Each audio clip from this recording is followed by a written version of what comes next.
Bonjour et bienvenue dans Parole de CGPI. On va parler tout de suite d'immobilier avec Olivier Taboué, qui est conseiller indépendant à Menton et qui préside aux destinées du cabinet Sud Finance Conseil. Olivier, bonjour. Bonjour. On va parler d'immobilier ensemble parce que, évidemment, il y a beaucoup de choses. Il y a les tenants, il y a ceux qui sont contre. Quelle est votre position, notamment par exemple sur la région PACA, la Côte d'Azur que vous connaissez? Est-ce que vous pensez que l'immobilier est en risque là-bas ou Alors, pas? on est sur un des seuls supports d'investissement qui a des caractéristiques extérieures extrêmement saines et positives. 1, l'allongement de la durée de la vie. 2, la démographie qui en France est élevée. 3, le simple vieillissement du patrimoine existant. Ces 3 facteurs-là font que, inexorablement, on sait qu'on a besoin d'immobilier. D'accord, mais ça n'empêche pas les crises passagères. C'est Oui. pas parce qu'on sait qu'il y aura plus de seniors dans 20 ans qu'on n'aura pas une crise l'année prochaine. On sait qu'on a déjà de la demande, c'est important.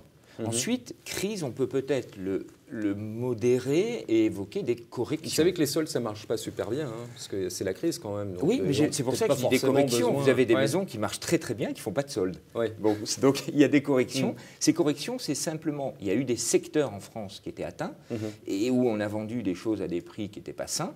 Et aujourd'hui, sur le Sud, on ne vit pas ça. Vous avez en plus des 3 facteurs que j'ai cités tout à l'heure, une loi littorale qui empêche de construire et une loi montagne. Ce qui se trouve au milieu, s'en est valorisé.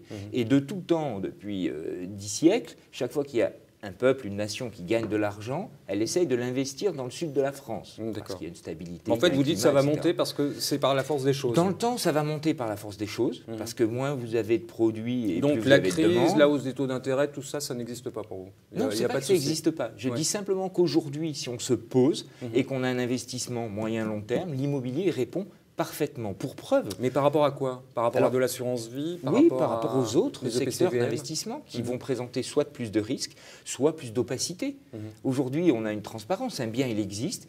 Encore une fois, si on respecte les préceptes d'un bon emplacement et d'une bonne situation de qualité du bien, on est sur quelque chose de sain. Pour preuve, sur la partie PACA, il y a eu des petites corrections, mais il n'y a pas eu de crise extrême comme on peut avoir ailleurs. Et puis aujourd'hui, vous avez un facteur nouveau qui est le facteur du taux d'emprunt. Acheter aujourd'hui sur 25 ans équivaut à pouvoir acheter quasiment 70 à 80 000 euros de plus qu'il y a 3 ans. En tant que CGPI, est-ce que vous obtenez des crédits, des taux de crédit plus intéressants? Un courtier, donc la personne qui va faire que vous ayez votre crédit, a quel avantage? 1, la connaissance professionnelle pour faire que le montage de votre dossier corresponde à votre finalité attendue. 2, au niveau du taux, c'est le volume. Aujourd'hui, quand vous êtes particulier, vous arrivez à votre banque avec votre opération. Moi, quand j'arrive, c'est 50, 60, 70, 80 millions d'euros de volume par an. Ça incite un partenaire bancaire à infléchir sur le taux que je répercute immédiatement à mon client. Donc en passant, ça ne lui fait pas un coût, ça lui crée une économie très conséquente sur du long terme. Donc on a tout intérêt à passer par vous. Autre question qui me taraude depuis pas mal de temps.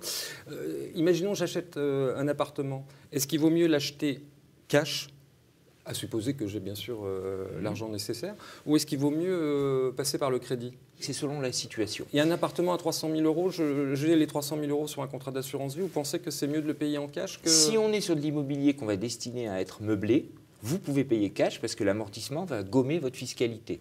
Si c'est du traditionnel, il vaut mieux quand même avoir recours à l'emprunt pour que les intérêts d'emprunt viennent diminuer la dose de fiscalité qu'on aura in fine et qui, pour moi, va continuer à augmenter. Puisque vous avez cette fameuse CSG qui a été la recette au miracle fiscal qui risque de continuer à augmenter.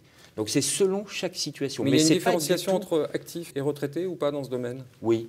Oui, on va dire que les retraités... Lorsqu'on est retraité, par exemple, quand on est retraité, il vaut mieux ne plus trop avoir de crédit.